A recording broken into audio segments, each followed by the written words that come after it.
राम साहब, मंच पर विराजमान प्रधान राजकुमार जी, सरपंच साहब मुकेश जी भरनी, मंच का संचालन करने बड़े भाई एडवोकेट बाबूलाल जी, अंबेडकर विचार मंच के अध्यक्ष राजू जी, इस सम्मेलन के अध्यक्षता करते हुए पटेल जी व मंच में विराजमान सभी अतिथिगण, इतनी बड़ी तादाद में सतवाड़ा व आसपास से आए हुए इस भव्य सामूहिक विवाह सम्मेलन में पधारे आप सभी सज्जनों को मेरा राम राम, आपके बेटे का राम राम।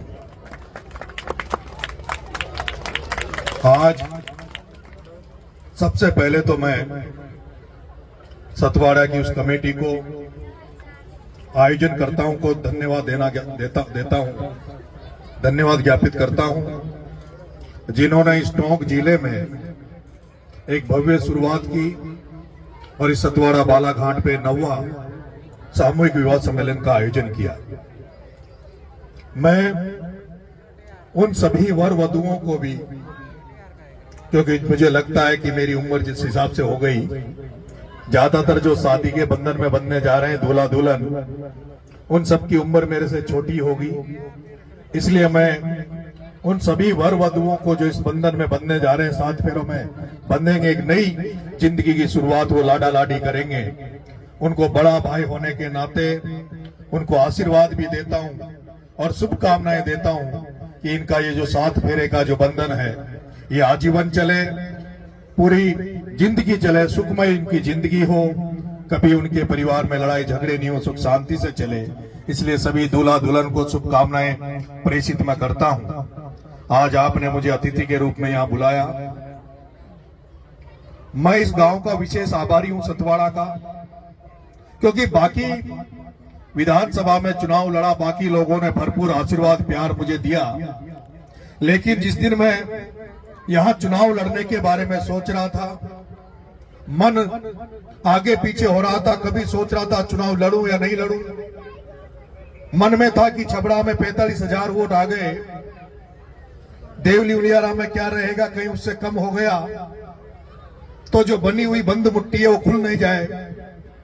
और उसी बीच में मैं अपना खुद का आकलन करने, चुनावी आकलन करने जब देवली आया, तो सबसे पहले घासी लाल जी और सतवाड़ा के भाई राकेश के साथ 2 जीबे भर के सतवाड़ा के लोग देवली गए और वो आश्वस्त करके आए कि साहब नेता हमने बहुत देखे हैं, राजनीति में बहुत सारे लोग हमारे बीच में चुनाव लड़ने आए, चुनाव लड़के चले जाते हैं, हमने आपको छात्र राजनीति से आपके बारे में सुनते आए, आप लोगों के लिए लड़ाई लड़ते हो, आपको लगता है जहां गरीबों के साथ अन्याय हो वहां आप खड़े होते हो, हम चाहते हैं आप चुनाव लड़ो, टिकट की कोई चिंता की बात नहीं है, हम आपके साथ खड़े रहेंगे। उन सतवाड़ा वालों को मैं धन्यवाद दूंगा जिन्होंने मुझे चुनाव लड़ने के लिए प्रेरित किया और चुनाव लड़ने के लिए आह्वान किया।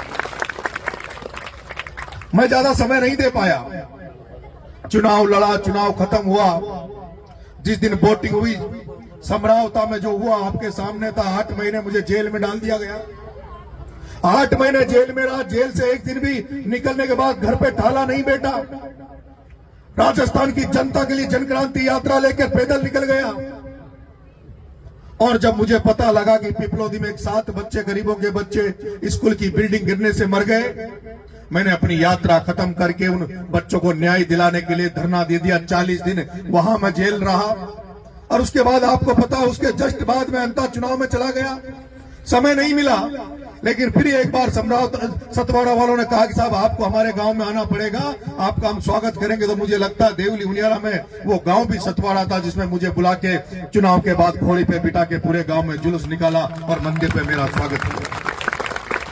इसलिए आपका ये एहसान है, ये जिंदगी भर मैं याद रखूंगा। राजनीतिक मंच नहीं है, सामाजिक मंच है, यहाँ राजनीतिक बात भी नहीं करनी चाहिए, लेकिन मैं आपको भरोसा दे रहा हूं कि इस मंच में भारतीय जनता पार्टी के लोग बैठे, कांग्रेस के लोग बैठे, अन्य विचारधाराओं के लोग यहां बैठे हैं, प्रधान साहब बीजेपी से बैठे, मुकेश जी कांग्रेस से भी, सभी लोग अपनी अपनी विचारधारा के साथ है।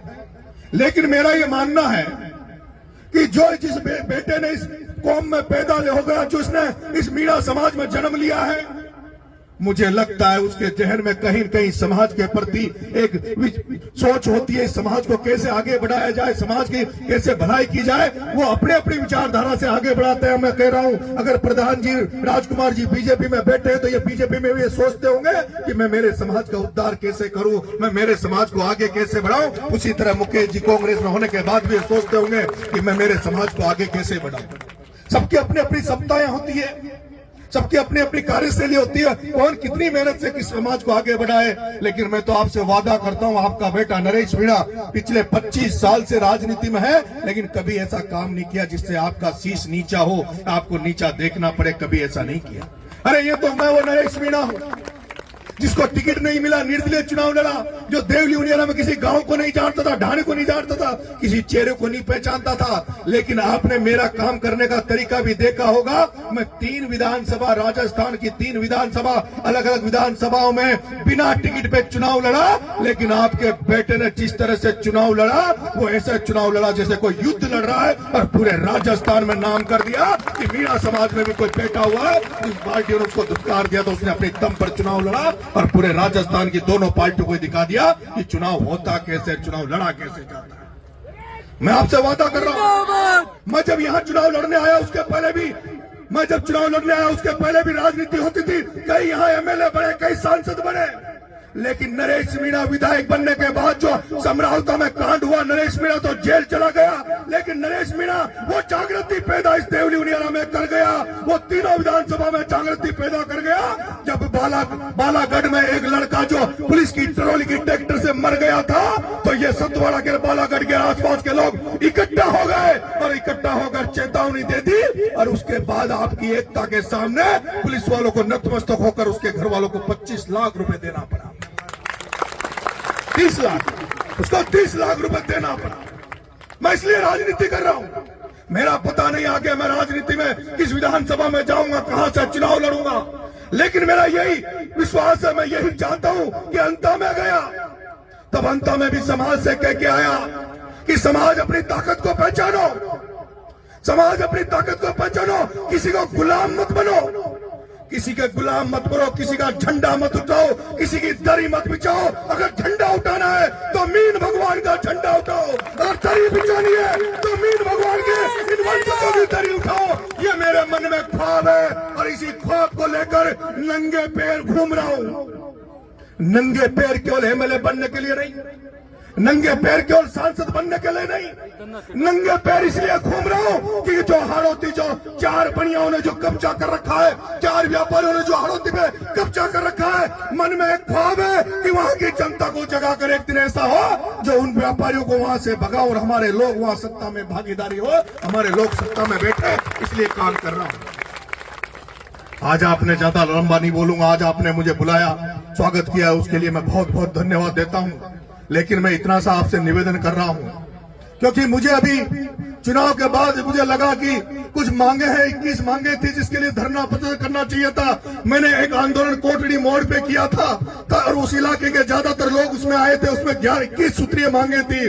ज्यादातर मांगों को जिला प्रशासन ने मांग लिया था। लेकिन पिछले दिनों शादियों के जो दौर चल रहा है, इसमें मैं इधर सीतापुरा, अभी राजकोट जाके आया हूँ, इधर घूम रहा हूँ, हर गाँव में जाता हूँ। मेरी माता बहनें कह रही है गर्मी पड़ रही है, पीने का पानी नहीं है। बिसलपुर की नदियां तो लग गई लेकिन नदियों में टपका भी नहीं आ रहा। बेटा हमें उम्मीद है तू हमारे घरों तक पानी पहुंचाएगा। जब मैं देवली के आसपास जाता हूं तो लोग कहते हैं कि यहाँ बड़े बड़े भू माफिया, बाहर से आके बजरी माफिया यहाँ से बनास से रेत निकाल कर दूर दराज में बेच रहे हैं, अन्य प्रदेशों में बजरी बेच रहे हैं, और देवली उनियारा की जनता को एक टोली 8,000 10,000 से कम नहीं मिल रही। लोगों को मकान बनाना महंगा पड़ रहा है। इसलिए सोच रहा हूं आज 1 तारीख है, आज ज्यादातर शादी ब्याह का सावा निमट जाएगा। वैसे तो शादियां 15 तारीख तक है, लेकिन मुझे लगता है कि मुझे भी एक हुंकार देवली की तरफ भी भरनी चाहिए। मुझे भी बजरी माफियाओं के खिलाफ ये जो ये जो पानी की जो समस्या है, पेयजल की समस्या, जो गर्मी का समय है, इन बड़ी पेयजल की समस्या को लेके जो माता बहने 2-2 किलोमीटर पानी भरने जा रही है, पीने का पानी नहीं है। इस एरिया में ज्यादातर पानी जो बोर कराते हैं वो खारा पानी निकलता है, जिसको पी नहीं सकते, जिसमें फ्लोराइड की मात्रा है। इसलिए नरेश चाहता कि तुम सबके घरों में बिसलपुर का मीठा पानी पहुंचे, और उस मीठा पानी के लिए जल्दी धरना दूंगा, आंदोलन करूंगा। आप आ जाओगे तो ताकत बढ़ जाएगी, और आप नहीं आओगे तो जैसे पिपलौदी में 7 बच्चों के लिए तुम्हारा बेटा भूख हड़ताल पे बैठा रहा, 15 दिन आमरण अनशन किया, अगर तुम नहीं आओगे तो भी भूख हड़ताल करूंगा, आमरण अनशन पे बैठ जाऊंगा। लेकिन एक एक घर में बिसलपुर का पानी पहुंचाने का प्रयास करूंगा। जब बिसलपुर का पानी अजमेर जा सकता है, बिसलपुर का पानी जयपुर दूर तक जा सकता है, तो मेरी देवली उनियारा के घर घर को भी बिसलपुर का मीठा पानी मिलना चाहिए। इसलिए मैं कल से दोबारा से हुंकार भरूंगा, और मुझे आशा है, उम्मीद है, जैसे कोठड़ी मोड़ पर आपने आशीर्वाद दिया, उस तरह से ये माता बहनों के पीने के पानी के लिए, और ये जो बजरी माफिया है जो बजरी से